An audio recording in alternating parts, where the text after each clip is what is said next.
Qué bueno que están acá. Buenas noches, bienvenidos a la Noche Nerd de octubre. Primera vez que lo hacemos en esta academia.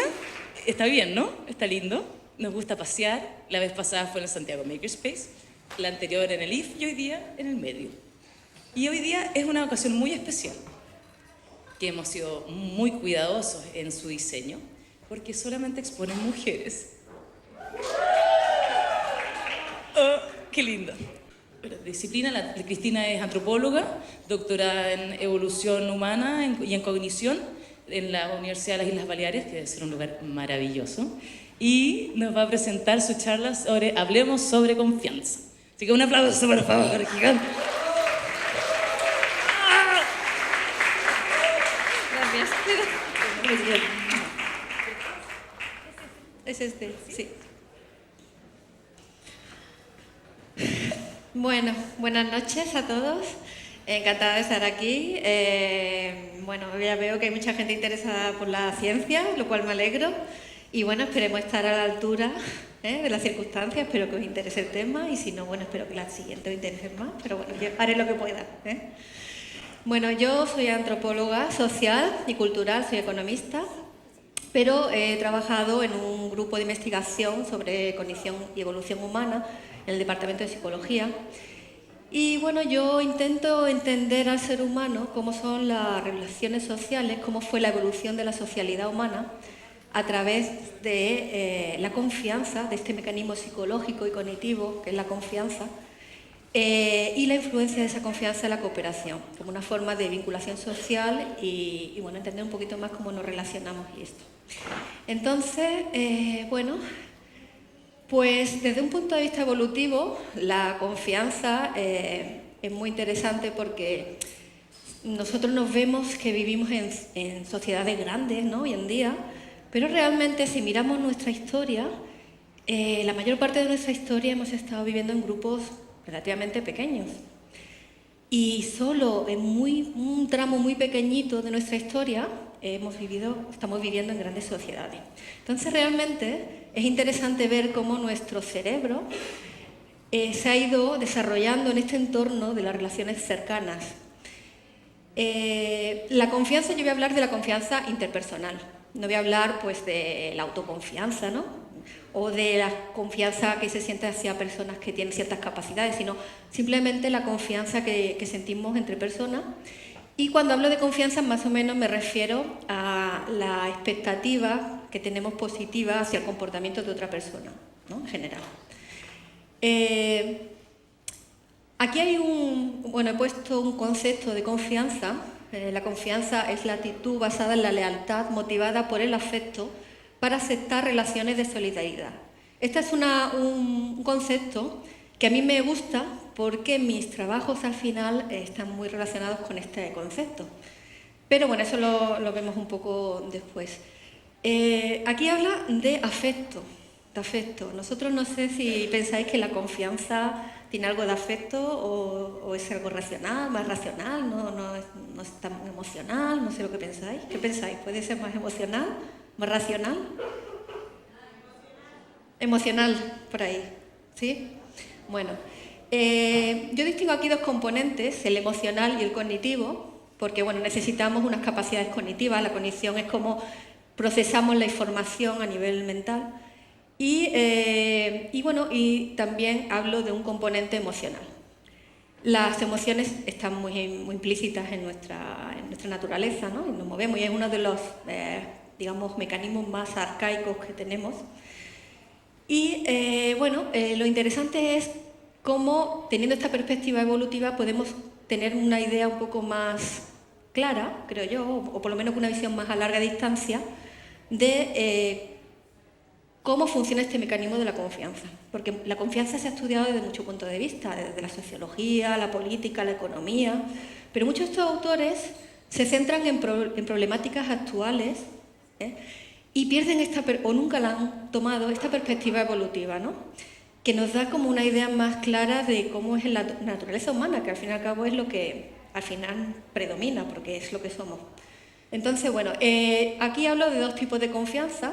la confianza general y personal. La confianza general se refiere a esta actitud que tenemos hacia confiar hacia cualquier persona, conozcamos o no la conozcamos, sobre todo que no las conozcamos, ¿no? Nuestra actitud, nuestra predisposición primera, ¿no? A confiar. Y la personal, que es cuando la relación de confianza que se genera por experiencias previas compartidas con otra persona. En la general se ha pensado que esto podía tener influencia de la psicología en nuestros primeros años de vida, tiene que ver con nuestras experiencias previas, a lo mejor con el contexto que nos rodea, y a lo mejor esto puede generar esta actitud general. Pero yo me interesa distinguir esto porque desde el punto de vista evolutivo hay diferencias, ¿no? De una y otra. Aquí era la pregunta, ¿qué es más racional o más emocional la confianza? ¿O tiene ambas cosas? ¿O qué es lo que predomina? Bueno, yo aquí hago como una clasificación teórica porque se entienda un poco de que, claro, cuando pensamos cómo se genera este mecanismo de la confianza cognitivo, psicológico, tenemos que tener en cuenta esta perspectiva evolutiva, ¿no? Que vivíamos, pues lo primero que miramos todo este paso del tiempo, la confianza personal estaría, digamos, en el núcleo, ¿no? de la configuración de este mecanismo que en realidad nos sirve para disminuir el riesgo ante relaciones que siempre, digamos, implican depositar un vínculo, o sea, arriesgarnos hacia una actitud de una persona que no sabemos realmente cómo va a reaccionar. O sea, este mecanismo nos impulsa a vincularnos y asumir esos riesgos de mejor manera. No somos capaces de tener en cuenta todo lo que, digamos, toda la información alrededor de una persona que nos pueda decir que esa persona se va a comportar como nosotros pensamos. Entonces, el mecanismo de la confianza nos simplifica esta imposibilidad y nos hace poder vincularnos con la otra persona, digamos, de una manera, pues no teniendo que tener tanto miedo, ¿no? Es como ese mecanismo para acercarnos. Entonces, esta confianza personal, digamos que estaría en el centro o lo primero que pudo surgir de las relaciones más cercanas, en los vínculos más próximos, ¿no? Pero a medida que iban los grupos creciendo,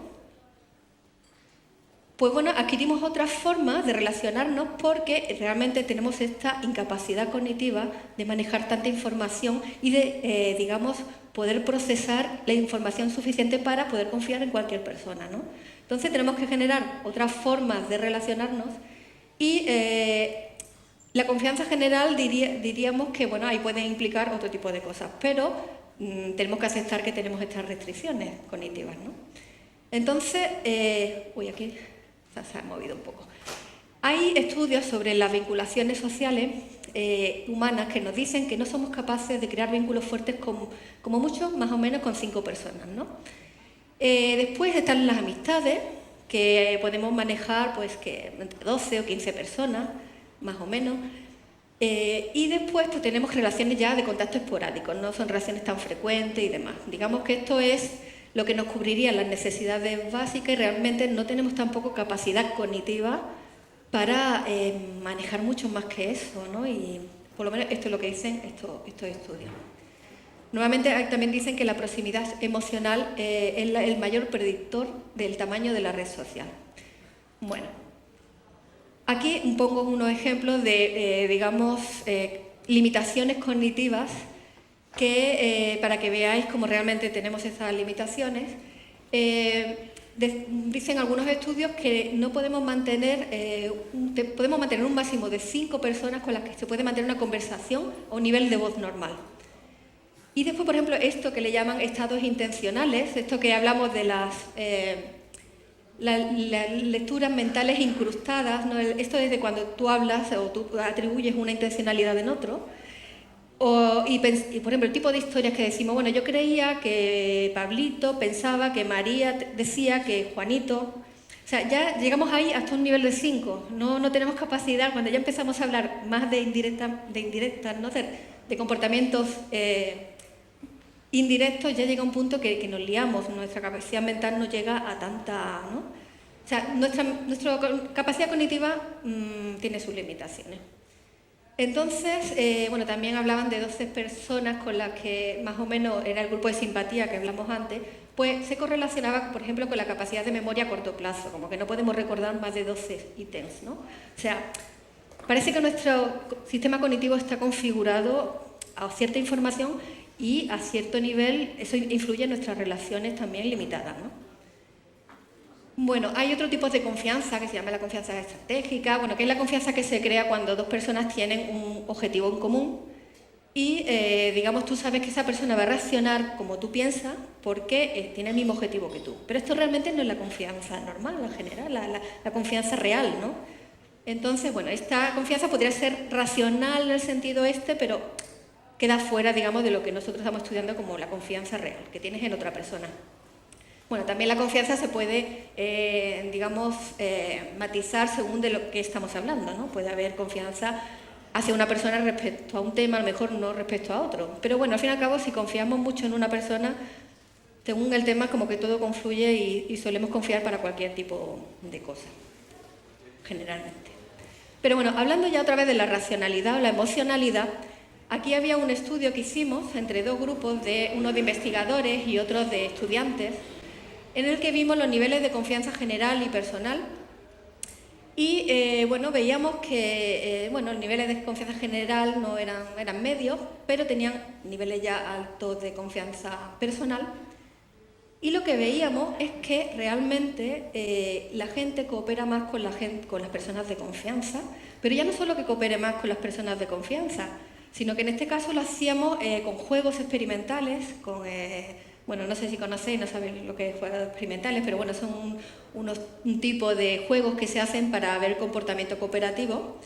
Y veíamos que la gente, incluso cuando lo hacían confidencialmente, o sea, jugaban con otros, pero no sabían con quién jugaban en realidad, solo sabían que era una persona de su círculo de confianza o era otra persona del mismo grupo, pero no era de su círculo de confianza directo, la gente cooperaba más con los de su círculo de confianza. Eran, digamos, altruistas, o sea, incluso cooperaban a coste de uno mismo. Entonces, claro, esto nos indica que no es una cosa muy racional, claro, porque tú estás, digamos, cooperando y perdiendo por esa cooperación, incluso cuando nadie va a saber que lo que tú estás haciendo. Entonces, podríamos decir que la confianza hacia la confianza personal tiene este elemento emocional que nos hace cooperar más, incluso ser altruistas con aquellas personas de nuestra confianza. Y que la confianza general, pues bueno, en un momento dado la tenemos porque la necesitamos, pero no tienes esa capacidad o esa fortaleza de crear ese vínculo para cooperar de forma altruista, ¿no? Entonces, bueno, otra vez vemos cómo funcionamos limitadamente y además que la confianza es un punto interesante ver que tiene una parte emocional. A medida que tú, digamos, tienes que depositar la confianza a otras personas que no son de tu círculo más cercano, digamos, ahí ya podría entrar más la racionalidad, pero ¿hasta qué nivel eso tiene una implicación de cooperación? Pues eso ya es más dudoso, ¿no? Tenemos esa limitación. Bueno, aquí repetimos estos estudios con otros grupos, pero en realidad esto es muy interesante porque al final crea un vínculo con la otra persona de reciprocidad y que además es un vínculo fuerte. Esto, digamos, nosotros le llamamos los evolucionistas que es adaptativo, es decir, que es algo que te asegura o que es bueno para a largo plazo, aunque no sea a corto plazo, aunque tú pierdas en el corto plazo, tener este vínculo fuerte a largo plazo pues te beneficia, por eso, digamos, se mantiene, ¿no?, en el tiempo. ¿Qué es consciente? Una cosa muy consciente, o sea, este mecanismo de la confianza es más inconsciente. ¿Qué pensáis? Ya después de lo que hemos hablado. ¿Somos muy conscientes con esto o actuamos más inconscientemente?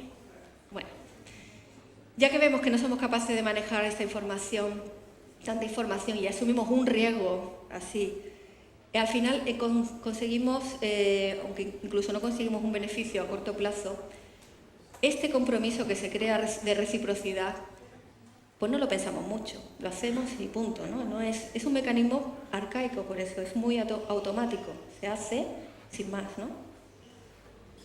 Bueno, después hablábamos no hemos hablado, pero hay un punto muy interesante de la confianza, que es la simetría. La simetría quiere decir que es muy difícil adquirirla, necesitamos vínculos constantes, experiencias positivas constantes para adquirir la confianza, pero se pierde en un momentito. O sea, una experiencia negativa nos desmorona, ¿no?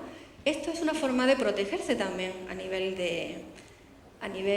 bueno, evolutivo. O sea, digamos, al final depositamos nuestra confianza en personas que realmente nos van a responder, y esto tampoco se hace conscientemente, sino que es un mecanismo automático que nos sirve, entre comillas, no siempre, pero bueno, se supone que tiene ventajas. Así que, bueno, nos asegura vínculos fuertes, disminuye el riesgo de la vinculación, de las relaciones, y tiene un beneficio a largo plazo. Pero claro, esto nos supone un dilema, porque, claro, si esto es así, pues tenemos grupitos pequeños y de ahí no salimos, ¿no? Al final, ¿cómo podemos extender esos vínculos de confianza un poquito más? Porque ya vemos que mucho más no tenemos, ¿no? Bueno, aquí veis otros estudios, bueno, que hicimos con redes, y también hablaré un poco de unos estudios que hicimos en el campo, digamos con grupos en su contexto. Y bueno, aquí veréis que estos son los mismos grupos de antes. Este grupo de aquí era el que menos cooperaba.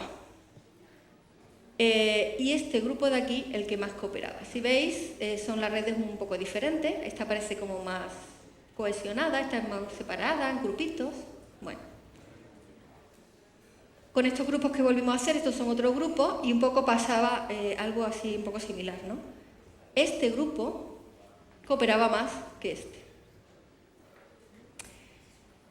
Bueno, ¿qué puede pasar? ¿Cómo podríamos extender un poquito más la confianza dentro de un grupo?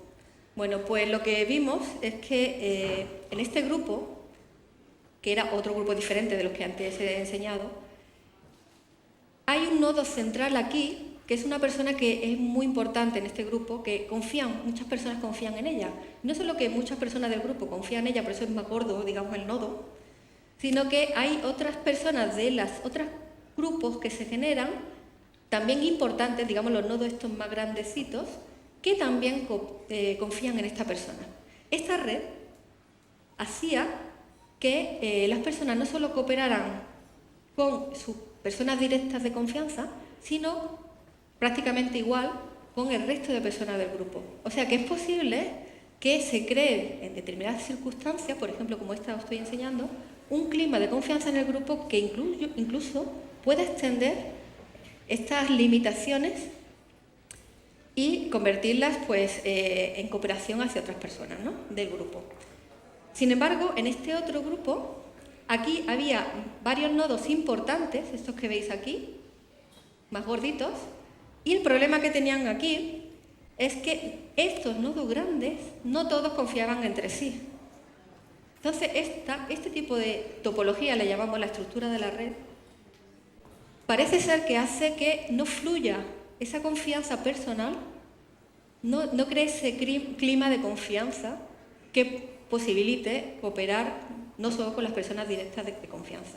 O sea que hay ciertos mecanismos que a lo mejor pueden ayudarnos porque nosotros tenemos esta capacidad, bueno, esta condición que nos hace que las personas más cercanas necesitemos esta cercanía, esta familiaridad para crear ese vínculo de confianza y que se puede extender hasta cierto punto. Aquí veis, bueno, simplemente que este grupo era el primero que veíamos, cooperan, porque esto es con las personas directas de confianza y estos no, son del resto de personas del grupo, y aquí no había diferencias. Sin embargo, en este otro grupo, el que hemos visto que tenían más nodos así importantes, sí que hay diferencia entre la cooperación con las personas del círculo de confianza y el resto de personas del grupo. Bueno, pero ¿qué pasa en el contexto de donde viven las personas y cómo se ve esto, digamos, a nivel de sociedades, ¿no? A nivel de sociedades. Bueno, pues hicimos otro estudio y aquí veis que esto es en Oaxaca, en México. Este es el entorno de Oaxaca, de clima tropical, donde hay mucha vegetación.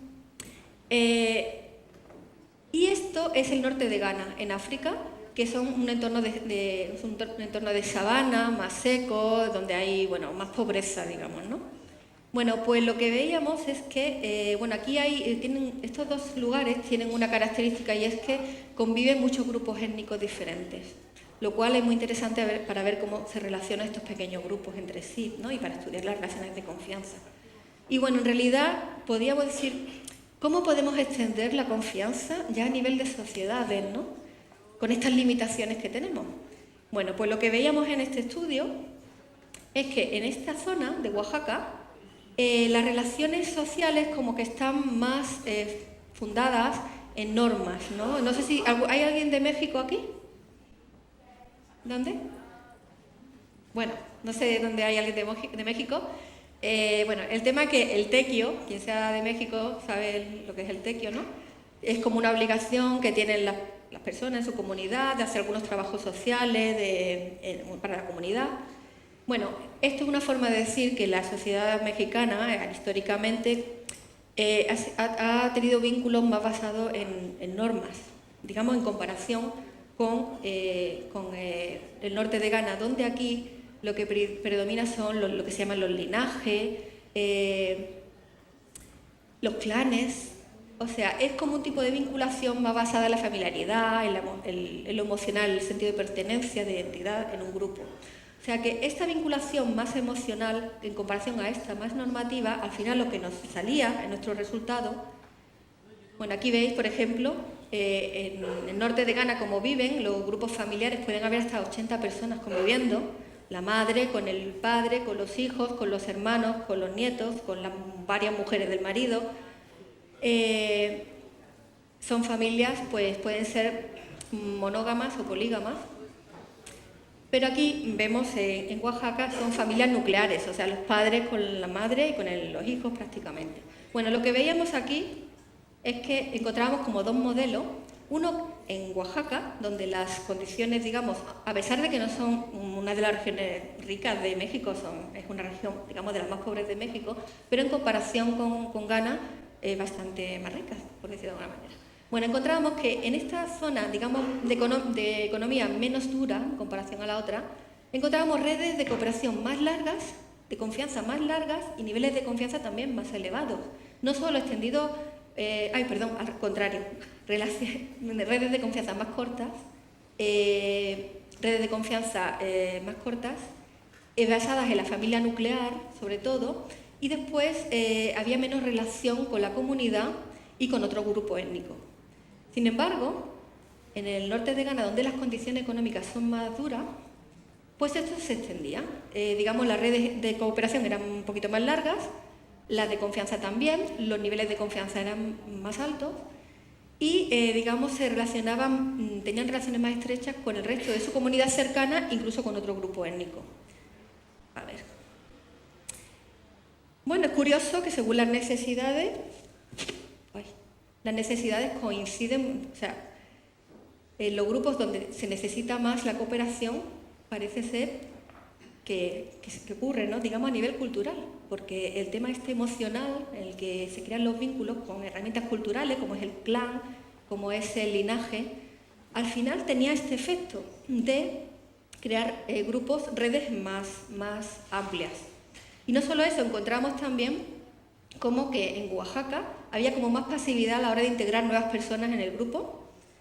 Teníamos esta cohesión más normativa y, bueno, tenían el valor de la ayuda, que era otra cosa que veíamos, como menos interiorizada, cosa que no ocurría, que ocurría lo contrario en el norte de Ghana. Entonces, bueno, es curioso cómo muchas veces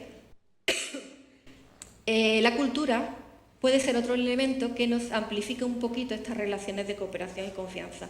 Nos amplifica un poquito a nivel, digamos, con la herramienta emocional que se utiliza con conceptos culturales. Entonces, bueno, dadas nuestras limitaciones cognitivas, que ya hemos visto, puede haber ciertas formas de extender un poquito estas vinculaciones.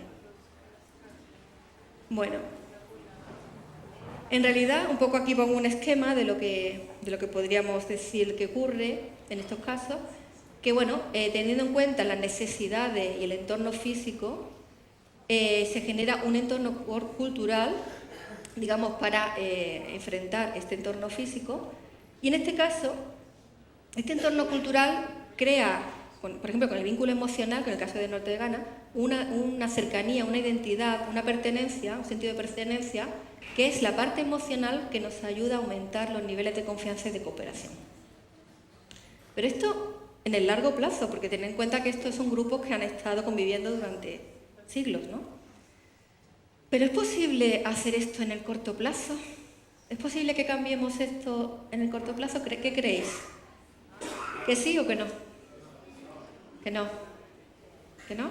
¿Que sí? ¿Alguien? ¿Sí? ¿Alguien que sí? Ahí que sí. ¿Y ahí que sí? Bueno.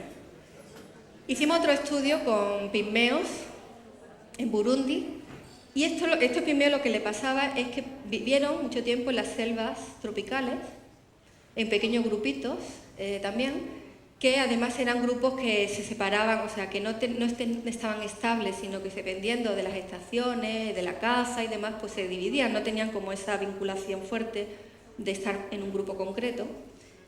Y estos grupos, bueno, por ciertas circunstancias, que esto declaraba un parque natural, esta zona, en fin, circunstancias históricas de explotación y todo esto, los expulsaron de la selva y los mandaron a una zona de sabana totalmente distinta donde convivían grupos mucho mayores. O sea, esto en pocas décadas tuvieron que pasar de un modo de vida basado bueno, en la selva, en los recursos de la selva y las circunstancias de la selva y en esas vinculaciones sociales que se creaban en esta zona a otro contexto totalmente diferente, muy pocos años. Digamos, no solo físico o ambiental, sino a nivel social, porque aquí mira la cantidad de gente que convivía, 900, entre 50 y 60, y aquí 900. Entonces nos preguntábamos, ¿realmente en este poco tiempo han cambiado sus redes de cooperación, sus redes de confianza? ¿Son capaces, digamos, de adaptarse tan rápidamente? Bueno, aquí lo veis, como están ya en el nuevo asentamiento y están todos agrupados. Además realizan muchas actividades en común y se relacionan bastante, lo que sugeriría que bueno, que pasar tanto tiempo juntos le haría, digamos, aumentar estas redes, ¿no?, de confianza y cooperación.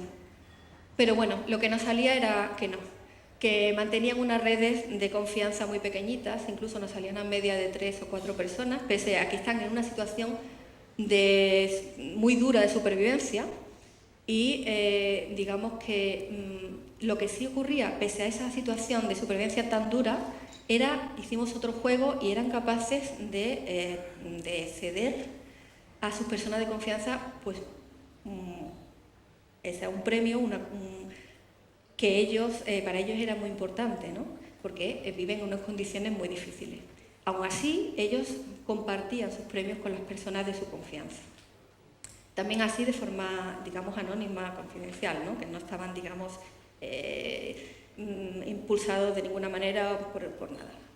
Entonces encontramos que tenían redes muy pequeñas, además también como pasaba cuando estaban en la selva, muy vinculadas a la familia nuclear, pero de este vínculo vemos que es muy fuerte incluso para estas personas que viven en una situación tan dura. Entonces no vimos que pudieran, o sea, pese a este cambio tan grande de relacionarse con mucha más gente, en el corto plazo no conseguían aumentar esta red. Así que estas son nuestras limitaciones en cuanto a la confianza y a la cooperación. No sé si os habrá quedado más claro. Quiere decir que seguimos siendo pues muy trogloditas, por decirlo de una manera todavía, ¿no? O sea, que nos parece que en nuestras grandes sociedades ya hemos cambiado, hemos evolucionado mucho, pero seguimos siendo muy parecidos a los primeros Homo sapiens, ¿no?, que surgieron. Y nada, esto es todo. Muchas gracias.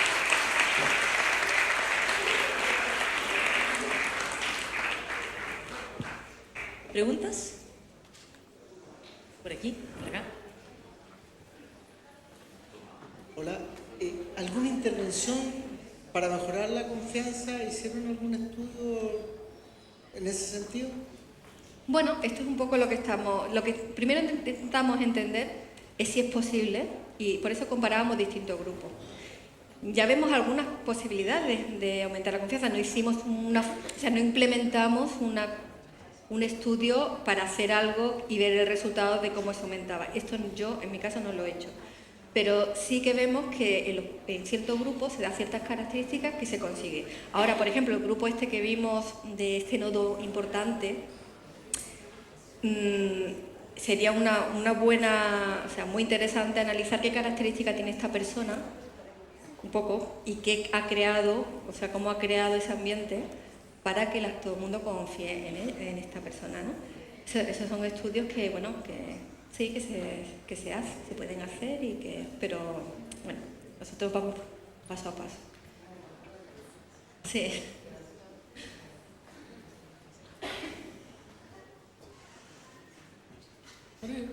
¿Cuál es el mecanismo específico de definición de los nodos? ¿Cómo en su experimento, cómo se define, cuándo se crea una flecha? Simplemente nosotros les preguntábamos a las personas en quiénes confiaban dentro del grupo, siempre de forma confidencial, ¿no? Ellos nos decían dentro del grupo en quiénes confiaban, y con eso creábamos la red de confianza.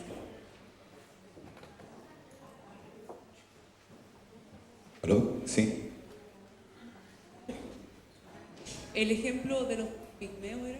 ¿Sí? ¿Es un ejemplo de varios ejemplos que hicieron? ¿Perdón? ¿Es un ejemplo de varios experimentos que hicieron? ¿O con un experimento pudieron determinar que no se cumplía? Sí, hicimos solo un juego. Es muy difícil trabajar con pigmeos, y hacer juegos. O sea, ya de por sí eso fue un gran logro, conseguir que hicieran el juego. Hicimos un juego de confianza.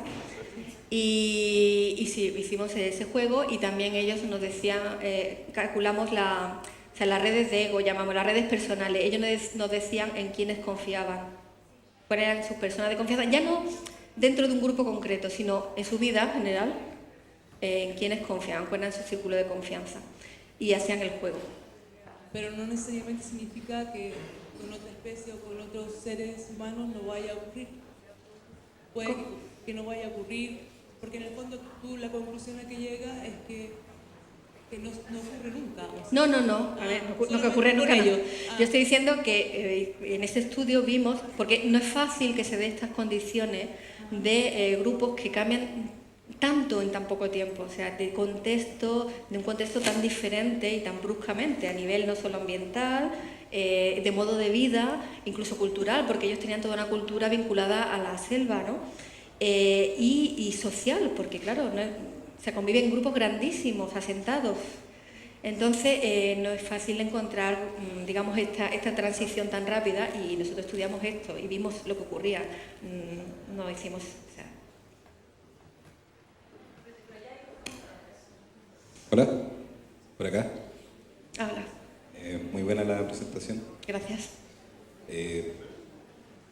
Mi pregunta igual, bueno, tu presentación tiene que ver con grupos más persona a persona, pero yo trabajé un tiempo en publicidad, y hay personas dentro de la publicidad que se llaman influencers, ya que son personas que la gente sigue en las redes sociales. También se genera una confianza con esas personas, pero no se da como por vivencia o por algo que uno haya vivido con ella, o ni siquiera por un lazo cercano, sino es como seguir una masa. Ahí se genera como algo que no se da tanto en la sociedad, ¿no? ¿Cómo se refleja eso en la sociedad? Digamos, quizás no a una escala tan grande, porque las redes sociales son así más inmediatas y todo, pero también hay de esos tipos de personas que la gente sigue sin pensar como en una cercanía o en un fiato más, en una conexión más cercana. Sí, bueno, por ejemplo, la gente que estudia la evolución de la cooperación habla de la reputación como la cooperación indirecta. O sea, esto podría ser un poco de tipo de reputación, a lo mejor gente con la que pensamos por ciertas características que podemos confiar un poco más en ellos por lo que hemos visto, por lo que... O sea, como un historial de confianza. Sí, podría ser como un sistema de confianza cuando no tenemos datos directos de la persona, que es la reputación, podríamos decir, ¿no? Sino a través indirectamente. Y esto se ha estudiado en cooperación, y de hecho pues forma parte de muchos estudios, y tiene una hipótesis, una teoría. Y bueno, eso estamos hablando que sí, que sirve para esto, para generar un sentimiento como de confianza, e incluso actuar, ¿no? Pero yo diría que, bueno, y además nosotros tenemos o sea, se han hecho estudios que curiosamente tenemos como una capacidad muy antigua, o sea, muy también que viene muy de atrás, de actuar de diferentes formas si nos observan que cuando no nos observan. Este sentimiento de reputación, ya no solo que tú confías en alguien que tiene reputación, sino qué piensan los otros de mí, esto está psicológicamente es más antiguo de lo que, o sea, que está en nosotros, ¿no? Pero bueno, lo que sí diría yo, que bueno, sí se pueden crear estos fenómenos, pero no esta vinculación de la que yo estoy hablando fuerte. Tú puedes a lo mejor dejarte llevar por un influencer, ¿no? Pero a la hora de, digamos, si tiene, o sea, un comportamiento altruista, a lo mejor con el influencer no, ¿sabes? Momento de cooperar. Sí, es que estamos hablando de distintos niveles, no quiere decir que, o sea, hay distintos niveles de confianza, ¿no? Yo estoy hablando que, digamos, hay ciertos puntos en los que la confianza es un mecanismo muy potente para cooperar y otros que nos sirven para cooperar en circunstancias concretas, pero más leve, un sistema mucho más vulnerable, ¿no? Mucho más débil. Entonces, bueno, tenemos, claro, también tenemos que convivir con otras personas, no solo los más cercanos, ¿no? Pero sí que no tenemos, digamos, esa capacidad de crear ese vínculo tan fuerte. Que eso sí que está muy arraigado, el del pequeño grupo, el de la cercanía, el de las personas poquitas alrededor, que son realmente el sistema potente que tenemos para cooperar, más emocional. Gracias. Bueno, mi pregunta tiene que ver con cómo es la composición de los grupos, acá, aquí. Ah, vale. ¿Cómo es la composición de los grupos con respecto a la edad? Y si es que hay alguna influencia de la edad en la capacidad de generar estos lazos de confianza.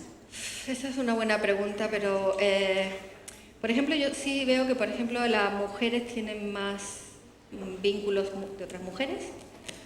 Pero yo no creo que vaya tanto por la edad, aunque puede ser, pero no tengo tantos estudios sobre esto. Pero yo creo que más que un estereotipo concreto, se basa más en las experiencias, ¿no?, que tenemos con las personas. No quiere decir que hay veces que tengamos tendencia a acercarnos más con personas que son más similares a nosotros, ¿no?, y eso al final crea ese vínculo más fuerte con esas personas. Pero digamos que la confianza se crea en base a experiencias, ¿no?, con la gente. Bueno, la confianza personal.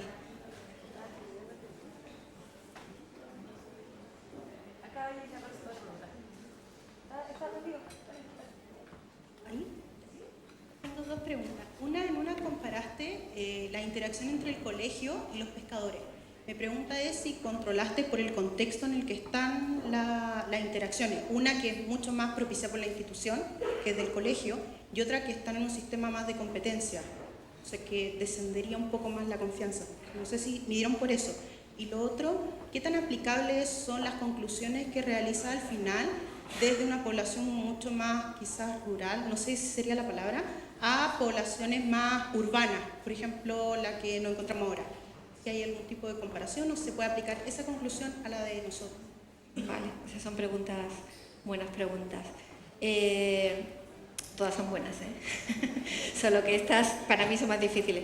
No, bueno, la importancia que puedan tener, digamos, tú me decías que el colegio hubiera como más relaciones de...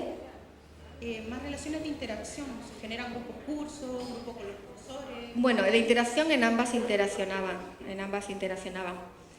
Sí que es muy interesante tener en cuenta más datos, no solo...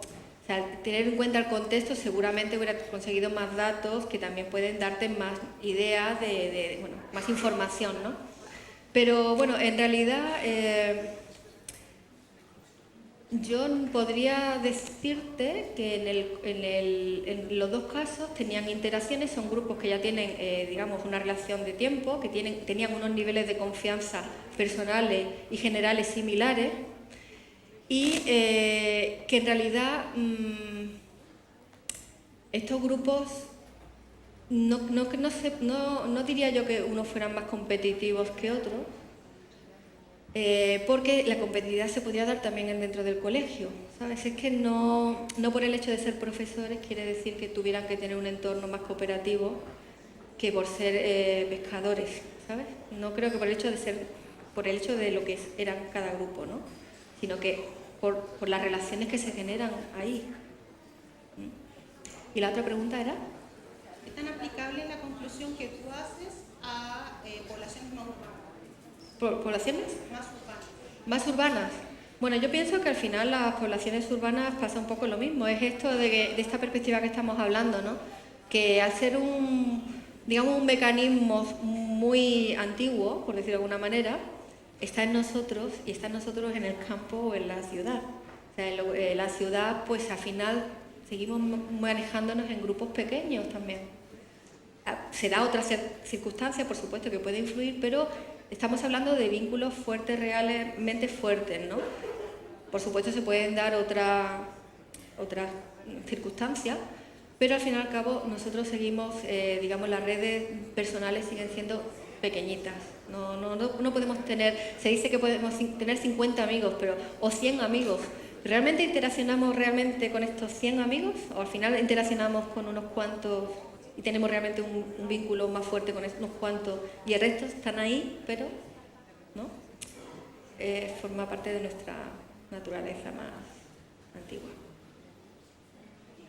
Hola, por acá. Aquí. Hola. Bueno, primero muchas gracias, muy interesante. Esta pregunta va más que todo en el ámbito económico. Hay estudios que indican que Chile es un país con un nivel de confianza poblacional bastante bajo.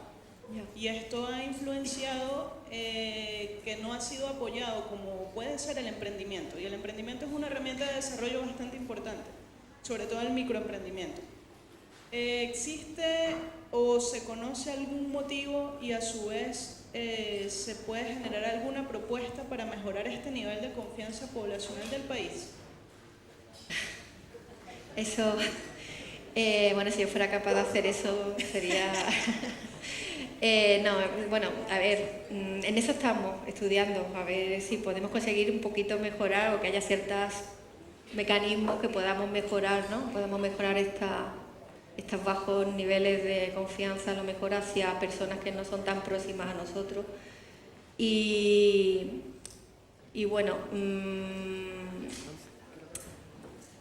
Los mecanismos, algunos lo he dicho ya, ¿no? El tema de generar un sentido de pertenencia, una vinculación más emocional, por ejemplo. En esto vemos que, nuestro mecanismo más primario. Fomentar esto, podría ser un mecanismo para aumentar o extender un poquito la confianza, por ejemplo. O crear un ambiente, como he dicho, de los grupos, crear este ambiente en el que haya personas que realmente sean capaces de crear este clima de confianza. Por ejemplo, podría ser otro mecanismo. Por supuesto, estaría muy bien seguir estudiando esto para encontrar más mecanismos, que en eso estamos. Bien, muchas gracias. Sí. Hola. Hola. Tú mencionas que la confianza es un concepto que ha ido evolucionando, ¿no es cierto?, con la especie, es muy influenciado por los ambientes. Hablabas de esos círculos íntimos de 5 personas, ¿no es cierto?, que es más o menos lo que uno maneja, 12 personas en los círculos ampliados. ¿Cómo extrapolas tú estudio? ¿Para dónde va la cosa? En función de cómo está la sociedad hoy día, si las relaciones son en base a Facebook, qué sé yo, ¿no es cierto? Y ya no son los entornos físicos inmediatos, sino que hoy día la gente tiene amigos de todo el mundo y miles, ¿no es cierto? Digo amigos entre comillas. Entonces, ¿cómo predices